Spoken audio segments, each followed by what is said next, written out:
Hi, good afternoon, everybody. Just to note, we will be starting in a minute or so. We're just going to give a little bit of time for people who are joining from other meetings. So if you'd like to bear with us, we will only be a moment. Thank you.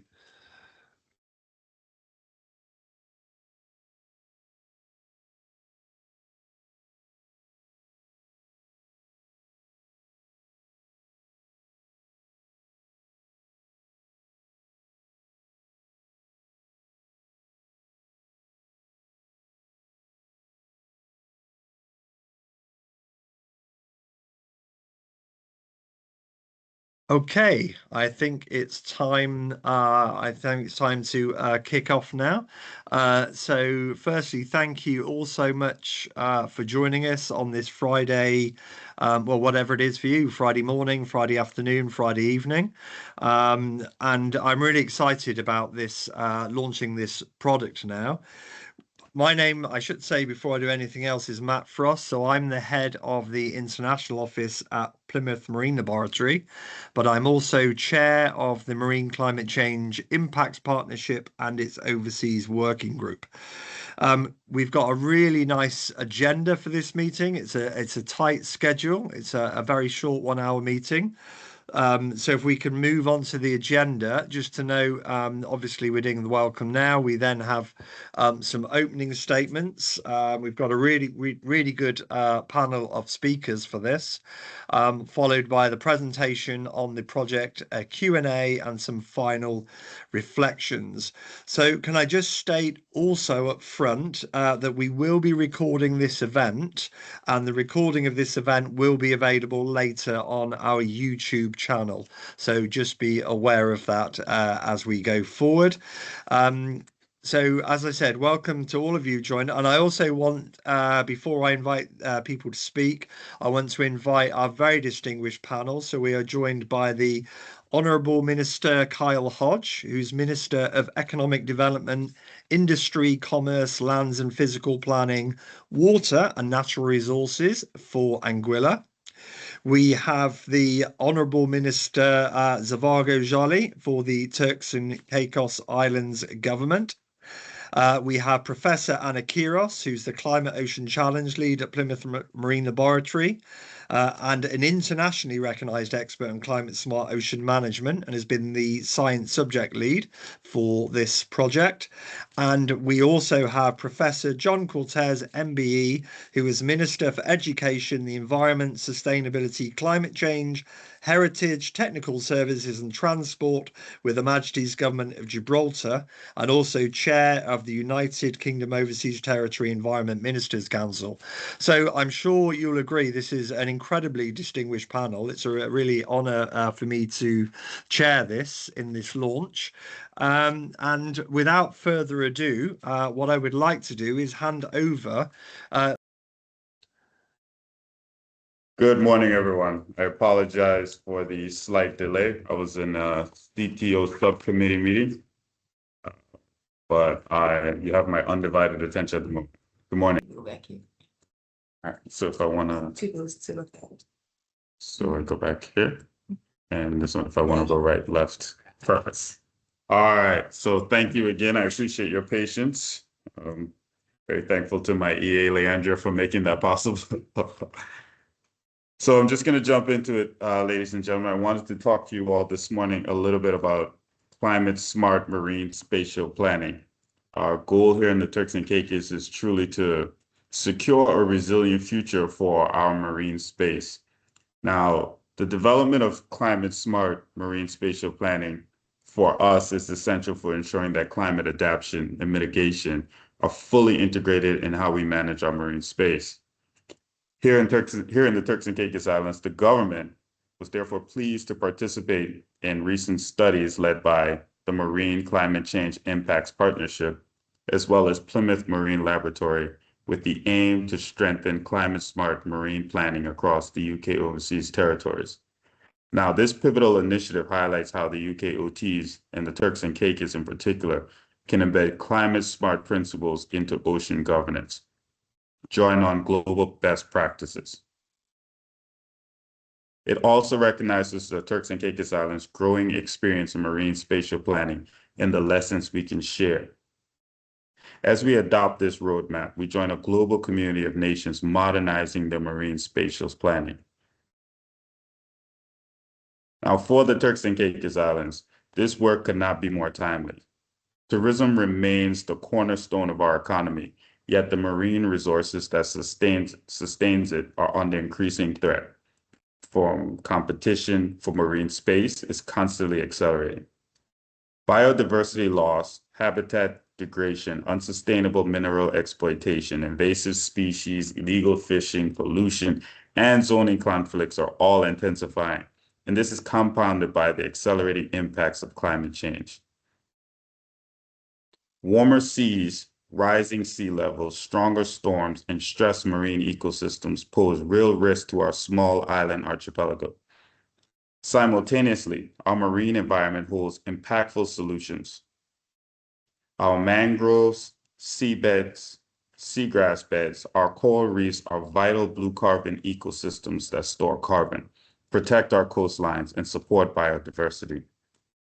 Now more than ever, we need a long-term, climate-resilient marine spatial planning framework, one that reduces conflict in the marine space, safeguards our natural assets, guides sustainable development, and strengthens our resilience to a changing climate.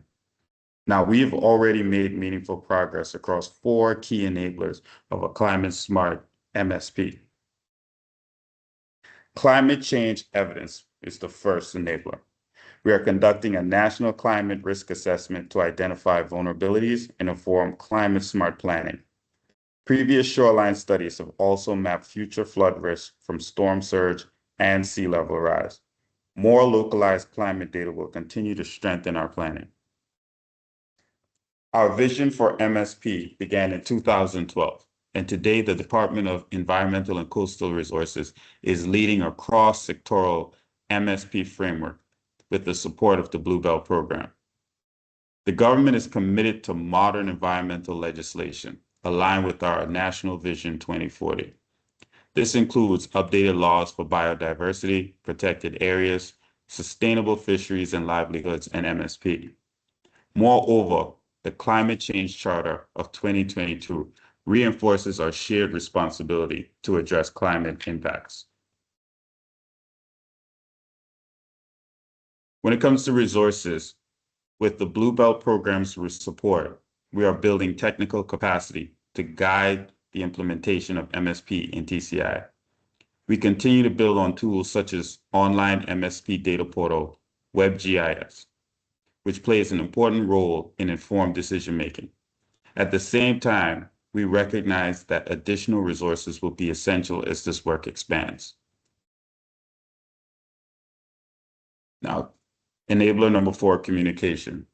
Stakeholder engagement remains central, from fisherfolk and marine operators to tourism groups and local communities across all islands. We are committed to inclusive, transparent dialogue using tools such as community voice method, surveys, in-person consultations to ensure all voices are represented in the marine spatial plan and legislative framework and implementation process. The finding of this study show that the Turks and Caicos Island initial MSP development is already aligning well with the Climate-Smart roadmap and international best practices. Our next step is to build on recommendations and use marine spatial planning as a strategic tool to confront the increasing threat of climate change. Now, there is still much to do, but with strong commitment, adequate resources, inclusive stakeholder engagement, and continued collaboration, we can implement a climate-smart MSP framework that supports sustainable development, environment protection, and secures a resilient future for generations to come.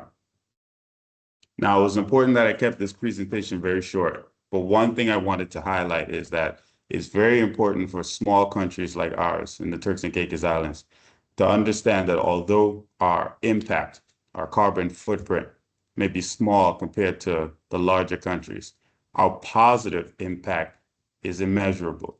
And through procedures like marine spatial planning, we can find ways to actually come up with quantitative measures to show the positive impact we have on the environment. And I believe that as a collective, many UKOTs and Caribbean countries can now start making demands on larger countries for compensatory measures when it comes to the positive impact that our natural resources and the preservation of those natural resources have on the global environmental framework.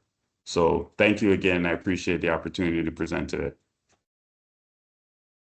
Thank you, Minister Jolly. That was it. That was a very powerful message and an excellent opening for our session today. I'm delighted you can join us. Thank you so much. And we're happy. Hopefully you heard the excellent remarks from Minister Jolly. And we're now happy to hand over to you for some further opening remarks ahead of this session. Thank you so much. Minister Hodge, over to you. Thank you, and my apologies for coming in a bit late. Several things are happening in my ministry. It's a pretty large ministry, so I'm having to move back and forth. So my apologies for being late. And Mr. Zhavargo, that was a really good presentation. I wish I had gone before you, sir. All right, so good day. I'll say good day because for some it's morning and for others it's in the afternoon. So good day to our fellow UK Overseas Territory representatives, colleagues from the Marine Climate Change Impacts Partnership, the Plymouth Marine Laboratory, CFAS, and our UK government partners.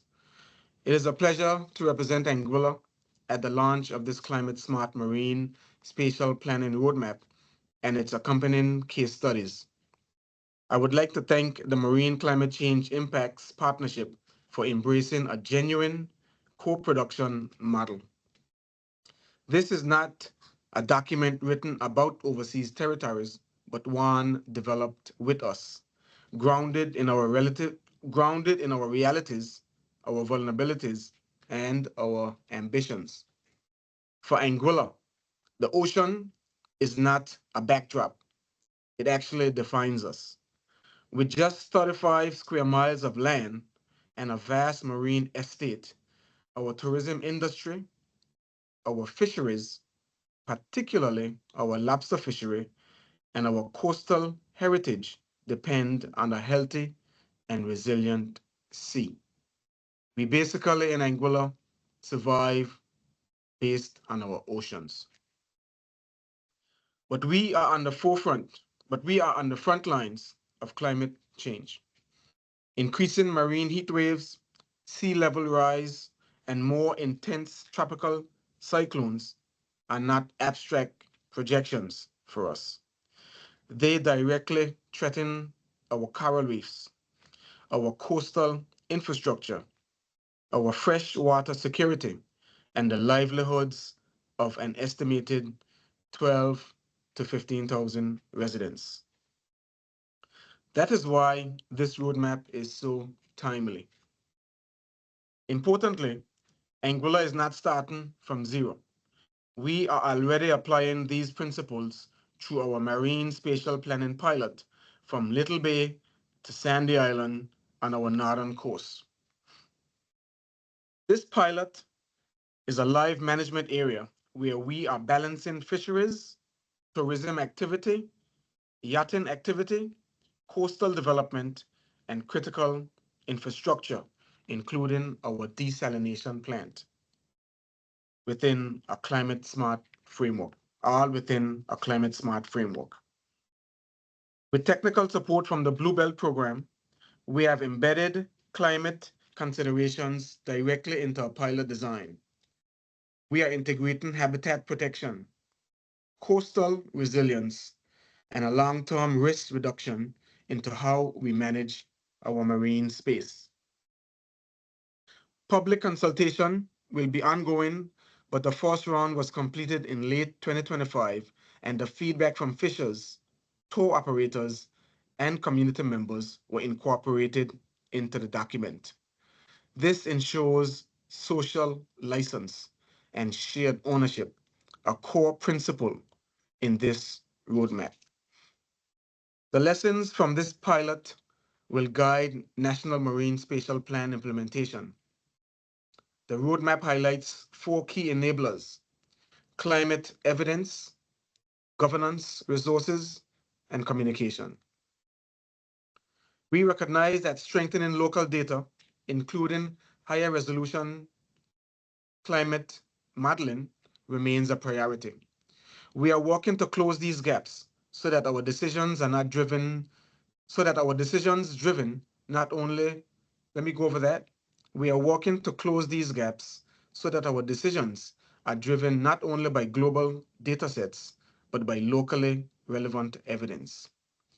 We have also aligned governance by placing planning and climate policy within the same ministry and establishing the Blue Anguilla Ocean Governance Committee to provide coordinated technical oversight. This roadmap reminds us that while our islands may be small, our leadership in ocean stewardship is significant. By sharing lessons across the territories, we strengthen our collective resilience. Our vision is clear: a resilient Anguilla with a diverse, vibrant, and sustainable ocean that supports both present and future generations. With that, we thank MCCIP and all partners for this practical and forward-looking guide. We now look forward to implementation. Thank you. Thank you, Minister Hodge. That was another excellent presentation, and I think what you say is so important. This work is being delivered by the UKOTs. This is a co-design project, and really exciting to hear so much that's going on there. And once again, I'm looking forward to working with you further down the line. So thank you once again. That was another excellent opening statement. We move over now. So both Minister Hodge and Minister Jolly both referred to the roadmap, and that's really the heart of this project and what we were developing. And in order to give more detail on that, I'm going to hand over to Professor Anna Queirós, who I've already introduced, but Anna is going to give an overview of the roadmap, its development, and a general project overview. So over to you, Anna. Hello, good day to everyone. Thank you very much, Matt. Yeah. Sorry, can I just say, sorry, I should have said this first. Can I also say to everybody that for this talk, Anna would be happy to take some questions afterwards if you have any. We don't have loads of time because it's a short session overall, but please post any questions you have in the Q&A and we'll get to as many as we can. Apologies, Anna, I should have said that straight away, but back over to you. Thank you. Thank you, Matt, and good day to everyone.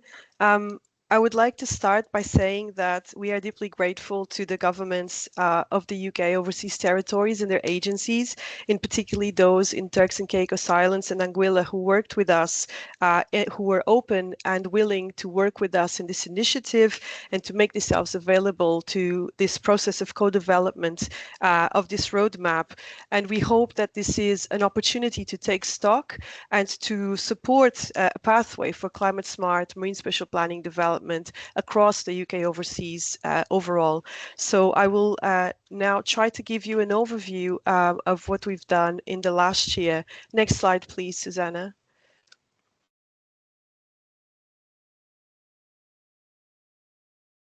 So the UK Overseas Territories, or the UKOTs, as you all know, is a diverse range of regions across the globe.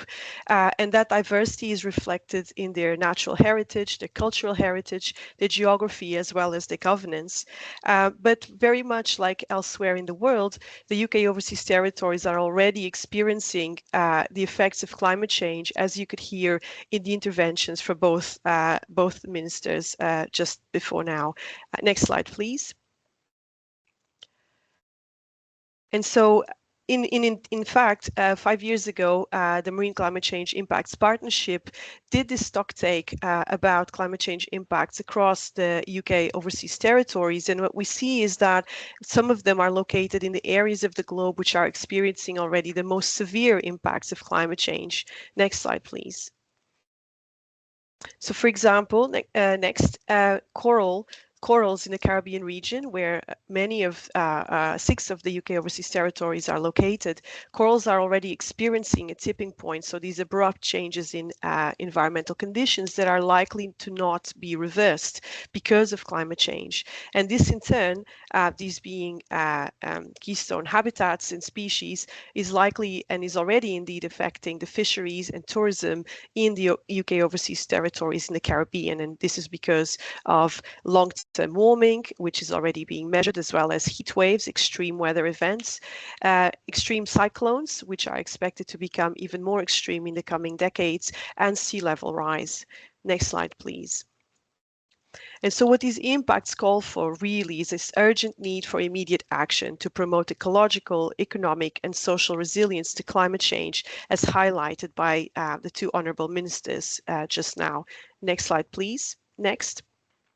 And so what's important to remember as we did this work with the territories is that the UK overseas are obviously not starting from scratch. There is already a lot of awareness and consideration for climate change impacts, for example, through territorial and regional climate change policy goals and frameworks, climate change adaptation and resilience goals specific within territorial and regional policies. There are economic and social goals for climate resilience, as well as biodiversity strategy and action plans. But what we know about and what we have seen is that there is still a number of challenges around capacity and resources. Next slide, please. And so why this project? The ambition of this work starting from the Marine Climate Change Impacts Partnership was to build on what was there in terms of awareness and knowledge about climate change impacts in the UKOTs, and to introduce this concept of climate-smart marine spatial planning to assess current capabilities. So as I said, this project was also an opportunity for stock taking, and to consider how best practice developed in other regions could be tailored and developed further to grow capability in the UK overseas territories with strategies that are regionally meaningful. And so what we wanted to do was have this co-development program with the UK overseas governments and their agencies to develop this roadmap with the view to build capacity to address climate change, and in particularly doing a deep dive into some case study examples, so looking specifically into some of the territories in more detail. And the ambition therefore was to raise awareness of climate change issues in the territories, as well as to facilitate this knowledge exchange, as well as opportunities for joint learning. Next slide, please. And so just a quick introduction. If you're here, you probably know, but just a reminder about what actually is marine spatial planning and climate-smart marine spatial planning. So marine spatial planning is a framework for policy that is often cited and builds upon other concepts in policy and governance, like area-based management, integrated coastal zone management, and sustainable ocean planning. But it's a process in itself and a framework in itself, and that was the focus of this project. Specifically, next slide. Next. What marine spatial planning is specifically is a framework or a process through which there is a public documentation and a setting of goals about how to use marine space. So it has particular ecological, economic, and social goals, and is governed by an overarching political process that is exceptionally context dependent. So there is no one marine spatial planning approach. There is a marine spatial planning framework that is very specific to the context within which it is developed, be that at the national, subnational level, and indeed at international level. And what it does is allows us to deliver ecosystem-based management by cutting across all of the policy and governance, particularly for the marine environment, and the setting of these multi-sectoral and multi-objective policies. So instead of having, individual siloed policies for fisheries, for biodiversity, say, or aquaculture, what we have is a framework that builds or adds on to those sectoral policies to bring harmony and the ability to grow our blue economy, to reduce cross-sectoral conflicts and promote co-location solutions, to deliver effective conservation that is also mindful of people and so economic and social needs, to deliver food security. Next slide, please. And so Climate-Smart Marine Spatial Planning, in addition to that, it has this ambition to bring climate change to the fore of all of this decision-making process and planning, and particularly looking at aspects such as climate change adaptation and the mitigation of climate change. So specifically, next please, by looking at promoting climate change adaptation and mitigation, as I said, next please. So for example, in terms of mitigation, it might be about the protection of blue carbon habitats, as you heard from the honorable ministers, or the development of the renewable sector, but it's also about adaptation and particularly adaptive approaches to conservation and to resource management. Next slide, please. And so we stand to gain significantly from climate-smart marine spatial planning as a framework. It's about future-proofing the delivery of objectives for the marine environment. It's about sustainable human activity, future-proofing nature protection, sustainable development, climate resilience for nature and people, as well as about accelerating the decarbonization of the global economy, improving, therefore, climate regulation.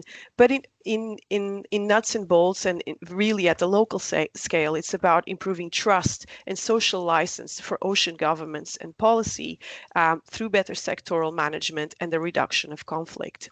Next slide, please. And so what did this project do? Next, please. Next.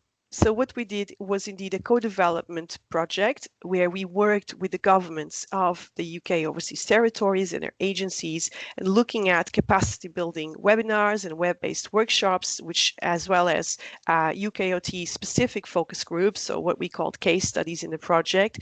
And these two types of initiatives allowed us then the space to create that knowledge sharing and joint learning about climate smart MSP capability and future direction, as well as needs and ambitions at the territorial scale. And so what we did as well is we also carried out a capacity survey across the UK overseas territories, looking at where capacity is for different aspects of planning and particularly of climate smart marine spatial planning. And the idea was to have then a co-development of the project findings. So as mentioned, this was not a project written about the UK overseas territories. It was a project carried out with and for the UK overseas territories. Next slide, please. So there are two main deliverables from the project. One of them is the main report that sets out this roadmap for climate-smart marine spatial planning in the UKOTs, and you can use those QR codes to find those deliverables.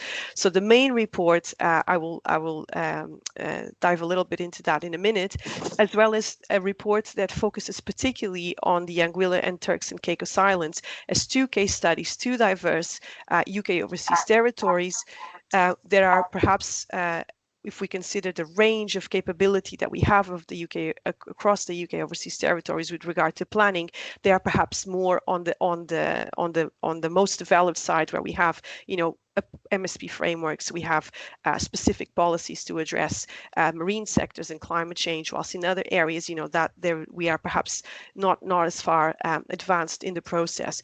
So the idea with the main report was to look at what is there in terms of best practice and maybe how could that be applied within the context of the diversity of the UK overseas territories, whilst the case studies report focuses specifically on elements of governance and policy in Anguilla and Turks and Caicos Islands as examples, where we set out a number of questions that then allow us to understand, you know, what could be future steps for these particular territories. Next slide, please. And next one again. Okay, so in the main report, one back, please. Okay, so in the main report, we focused on 4 pillars, which were rightfully pointed out as well by the Honourable Minister for Turks and Caicos Islands. And so those 4 pillars are really about best practice for climate-smart marine planning and about how to embed climate change evidence in decision-making through planning. And we focused particular on key enablers, so best practice seen as a key enabler of successful delivery, and they are particularly focusing on climate change evidence. So what is there and what is needed? What is the governance structure? What resources are needed? And communication elements around planning. And so what we follow through within the report is, as I said, focusing on best practice. What is there in the territories as well as elsewhere in the world. And we focus particularly on examples where to demonstrate that best practice as a way to support others which are coming more recently to the arriving at the journey of planning. Next, please.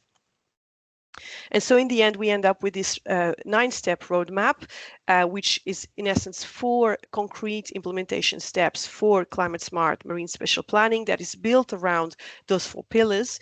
And this is not supposed to be a proposition for one single framework for all of the UK overseas territories. It's rather an idealized vision of what climate-smart MSP is, considering best practice in the UK overseas territories and elsewhere, and identifying those key concrete steps within a planning process where the climate change evidence and decision making needs to be at the fore of decision making to support that building of climate resilience. And so, for example, in step 4, which is about drafting a marine spatial plan that includes climate-specific plan objectives. We showed here, for example, the example of Seychelles, who have done this very well, so a different region of the world, but where we are, an example is provided as best practice, and where it hopefully helps to provide a concrete example, as I said, for those arriving more recently at the journey of planning. Next slide, please. And so in the case studies report, as I said, we focused on a separate set of questions. So looking more closely at the Anguilla and Turks and Caicos, which again are both located in the Caribbean region. So this case study report does not focus on that huge diversity, geographical, cultural, natural, that represented by the UK overseas territories as a whole, but it's about a deep dive into the particular context with which a planning framework is developed, again, to deliver those types of questions about enablers and blockers that a territory might come across. So we look at specifically at what is the governance around marine planning in the territory and who is involved. So is this process mapping about who has the responsibility, who makes the decisions. Then we looked at what climate change evidence was in place and whether there is capability with that particular aspect, which, as referenced by one of the honourable ministers, is a key step, to build a climate-smart governance and policy framework.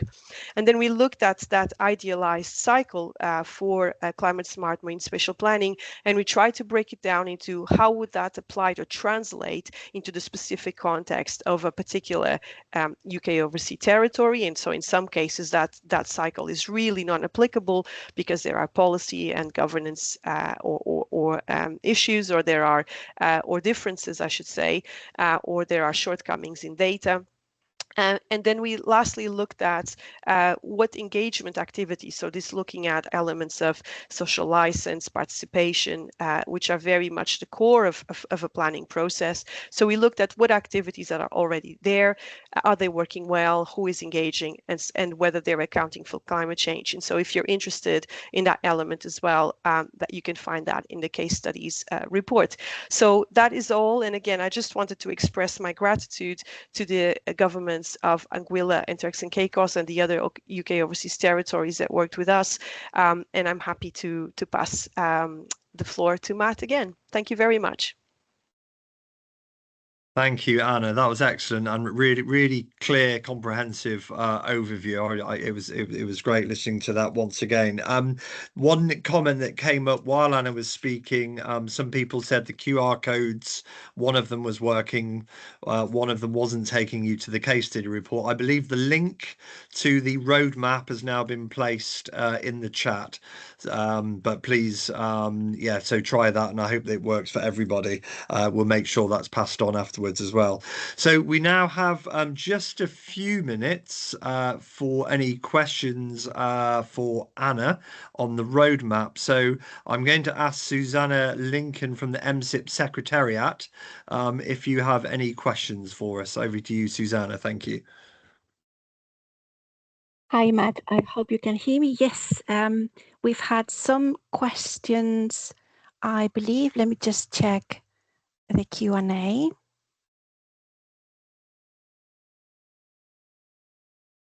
And we'll get through as many of these as we can, possibly not all of them, but... Okay, I'll read it out in case you can't see. So where could climate data come from to support climate-smart marine spatial planning development in the UK overseas territory? So how can climate data, relevant climate data, be sourced? Anna. So we did cover that as one of the entry points, I think, in the first workshop we did.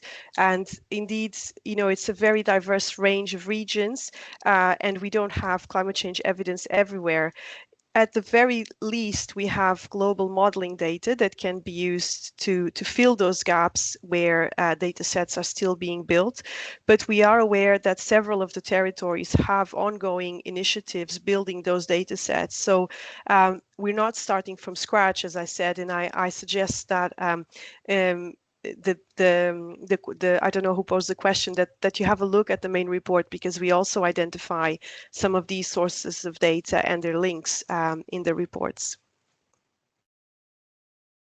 That's great, thank you. I'll just give it a minute to, in case there is any other questions live from the Susanna, audience. Sorry Yes. to bother, there's a question from Rhiannon in the chat. Would you like me to read it out? Yes, please. Yes, if you don't mind. So saying fantastic talks, thank you. Has there been best practice identified in the UKOT case studies that could be applied to approaches in the UK? You're probably quite well placed to answer some of that stuff, Anna, because you've been quite closely involved in what's going on in the UK as well. That's right. And what we saw particularly in the 2 case studies is that there is very joined up working in the government departments that are responsible for climate as well as for planning and management of the marine environment, which in the UK we don't see in such a way, but that whilst there is close collaboration, those who have statutory responsibility for planning are not necessarily in the same government department responsible for climate policy. So that was something very interesting to see. What I would like to point out is that this was a project for joint learning and sharing of knowledge. And again, I just wanted to emphasize that what works in one place may not necessarily be applicable in another place, but what we can find is where things are working well, and we have tried as much as possible to highlight that. So that was one that stood out for me. And if I might add another one, it's the consultation processes. We're very encouraged about how there was a particular focus, I believe it was in Turks and Caicos, to ensure that those fractions of civil society which are tend to be less engaged and less trusting in policy development, that they are the ones with which the consultation process around planning started with. So that, I think, is also a bright spot in the process that we in the UK could consider as well. That's great. Thank you, Anna. There is another question, unless there is any others from the live audience, but we've had another question sent to us previously, so I can read that one out. So the question is, what opportunities are there to develop applied climate planning tools for the UK overseas territories? Where do you see those opportunities arising? I don't think that's for me to answer. Well, I can say how that is working, how capacity development in that space is happening around the world. You know, there are different opportunities to do that. So in some cases, there are global mechanisms that are doing this particularly and trying to connect those with the funding resources with those who have an interest in this area, and then make sure that those who have an interest in this area are connected with those who have the technical and scientific expertise to perhaps accelerate those processes locally and regionally. In other cases, you know, processes like the depth for nature swaps and depth for climate swaps have been used to support this type of policy development. But again, there isn't one type of program that would apply everywhere in the UK overseas territories, but there's a number of opportunities. And in fact, if I may, we also go over that a little bit in the report. So I recommend that you read it. Thank you. Thanks, Anna. 2 more questions. So Alwyn says, in jurisdictions where the marine governance framework is outdated or sectoral, what will be the main legal barriers, you think, to implementing climate-smart marine planning, and what reforms would be most effective for improving cross-sector coordination as well, and flexibility and adaptation eventually? Yeah, that's a really good question. Thank you, Alwyn. Planning doesn't replace sectoral governance or policy. It is not intended to. And so again, there's different applications around the world. But for example, in many of the areas, planning is not expected to replace any sectoral policy or governance. But what planning does is create a framework around that sectoral policy and governance that provides those links, that ecosystem-based approach, that joined up thinking, that multi-objective and multi-sectorial thinking. And in particular, it can help to really create the synergies for common goals like addressing climate change. The main barriers are the poor practice around those 4 pillars is what we have learned from other studies and from the current study, those 4 pillars that I referred to. It's when planning is done with sufficient investment around those 4 pillars, that those barriers come down, that we have effective communication across the correct government departments, across the correct pools of stakeholders, is when we have investment in the evidence to support evidence-based management, is when we have a joined up and streamlined governance structure, and it's when we have sufficient resources to deliver planning, which in itself, basic things like manpower, technical skill development, those are all things that require resource. So it's not about one or the other. It's about having those correct 4 pillars in place to support that planning framework around the sectoral policy and governance. But indeed, it's also about ensuring that planning, not just marine planning, but climate smart planning, has climate change at the forefront of all of the steps of that integration of policy and governance. And that's what we cite, where we came up with those 9 steps that ensure that at each step of planning, there is an entry point for that climate evidence and that climate smart thinking. Thank you, That's Anna. great. Thank you. Susanna, I think we have time, if it's very brief, for one more question, and then I will cover the question from Rihanna at the end. So maybe one more if we can keep it fairly brief. Thank you. Okay, I'll pick up Alan's question then. He says, how will this program leverage regional programs in the Caribbean? So in order to share experience and improve the access to data?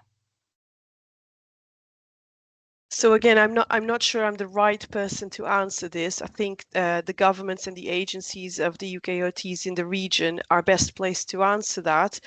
From a scientific point of view, we are involved with programs that are trying to do that knowledge transfer and capacity development. So particularly the UNESCO branch for the Caribbean and South America, IOCaribe, have a new regional program that's promoting that knowledge sharing and capacity building in the Caribbean region. And I expect that the Caribbean UKOTs will be involved in that. So I'm happy to share more information about that offline. Thank you, Anna, and thank you, Susanna, for reading those questions. I want to stop now because we need to give enough time for Minister Cortes. I'm actually delighted that Minister Cortes, John, if I may, is joining us, as you also supported us in the launch of the original climate change work, where we worked closely with you and others a few years ago. So it's really delighted to have you back again to give some closing comments. So Minister Cortes, over to you. Thank you. Thank you very much, Matt, and thank you to all the contributors. Greetings to everyone. Good day. Particular greetings to my fellow ministers from our sister Overseas Territories Minister Jolly and Minister Hodge. I'm very, very happy to be here, to have been asked to be here, and to support everything that has been said. And as you said, Matt, having previously spoken at the MCCIP Climate Change Climate Change Assessment launch, which was an important piece of work for the territories, very pleased to provide some thoughts on this joint initiative to support the climate-smart marine planning in the UKOTs. To read from my own quote, which I believe you've used, I'm just going to read my own quote back. Climate change is having significant impact on UKOTs and is projected to do so well into the future. This roadmap is an ideal resource to support long-term planning for the marine environment so UKOTs can both adapt and maximize opportunities to create resilience. The changes that we are seeing as a result of climate change can be seen anecdotally from older members of the community who perhaps have fished or used other marine resources, either recreationally or professionally, can tell you about things not being the way they used to be. Changes in species composition or communities, such in Gibraltar, we've seen an increase in bluefin tuna as they move northwards, or the arrival of and establishment of invasive species such as the blue crab in Gibraltar. And this is all superimposed, of course, on the negative effects of some of our own activities, habitat loss, overfishing, our growing population and how we adapt to our growing population, and industrial activity. And some of the effects of climate change, particularly in the Caribbean, are clearly catastrophic. The steps laid out in the CSM-SPS roadmap clearly illustrate through global best practice examples and TCI and Anguilla case studies, they will help the OTs plan future use of our marine environments as the impacts of climate change intensify. This is hugely important work for the OTs and for other small areas, and I think we can be an example for other territories. Our relatively small size means that we can cover virtually all of our coastline, and we're responsible for a relatively large area of ocean radiating from our own shores.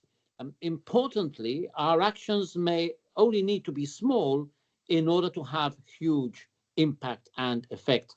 So let's use and share the information and the processes and experience on marine spatial planning, and not just for mitigation, adaptation and management, but to attempt also to give something back, for example, by habitat restoration and marine rewilding, like seagrass restoration, some of which we're doing in Gibraltar, or mangrove restoration. And this can only be done effectively with data and information such as this initiative provides. And I'd like to see this extended to other territories, not just the OTs, and well beyond the Caribbean. So finally, I'd like to thank MCCIP and their partners for their ongoing support in collaborating with the UKOTs and developing joint initiatives such as this. And I look forward to seeing the next stage of CMSSP implementation. Thank you. Excellent. Thank you, Minister Cortes. That was an excellent and I have to say inspiring call to action to finish. So no, that was perfect. Thank you so much. So just as we come to the end of our session, a few remarks just to close. So firstly, obviously, thank you once again to Minister Jolly, Minister Hodge, Minister Cortes and Professor Queirós. Thank you so much for giving up your time, whatever time that is, morning, afternoon, evening or night. It's much appreciated. I think this has been a really excellent session. I'd also like to thank Paul Buckley and Susanna Lincoln from the Secretariat for hosting and running this session. And one I'll just finish with one more set of thanks, and then I'll stop so it doesn't sound like we're repeating the Oscars from last week. So my final set of thanks are to the Overseas Work Group, who really helped with this piece of work. So that was the UK Overseas Territories Association, Marine Management Organisation, Joint Nature Conservation Committee, DEFRA, FCDO and Bluebelt, who really helped steer and guide this work. But mainly thanks to all the UK Overseas Territories who are really, I think we've heard today, are really leading the way in a lot of the action in the climate space and the environmental space generally. And as we've heard, the UKOTs often are not creating the problem, but they are actually key to helping us address this problem. And I think that was a really great message that we heard today. The final question I want to address, however, is somebody asked what were the next steps for this project. Well, this roadmap, first of all, could I ask all of you please to take away this roadmap, have a look at it, hopefully use it, and of course we'd be delighted to take any questions on that, on any comments. So if you want to follow up, both MCCIP and Anna would be more than pleased to talk to you, whether you want to just follow up with more queries. We'd be more than happy to present further on this to your particular territory or whatever group you represent. So please keep in touch. And our plan really is this is the launch. So this isn't closing off the work. This is the beginning of the work. This is the roadmap that we've developed, working very closely with the UKOTs. And the idea now is that we take this roadmap and we help and support implementation wherever it's required. So I would very much say that this is the beginning, not the end of the process. We're also in discussion with beyond the UKOTs, and I think Minister Cortes mentioned this, that we're talking to about a possibility of rolling this further, maybe wider in the Caribbean, maybe small island developing states. There are quite a few other people we've spoken to who are very interested in this approach. And in fact, Anna and myself were in Rio last week at a high seas treaty BBNJ meeting, where we also talked about how this could be applied maybe to small island developing states, but also across the wider high seas area. So very important. This is the beginning of this journey, not the end. So on that, with 1 or 2 minutes to go, I'm sure lots of you have got things to go to. So thank you so much for joining. Thank you again to our speakers, and we will be in touch. Thank you so much, and goodbye. And yeah, we'll speak again. Thank you.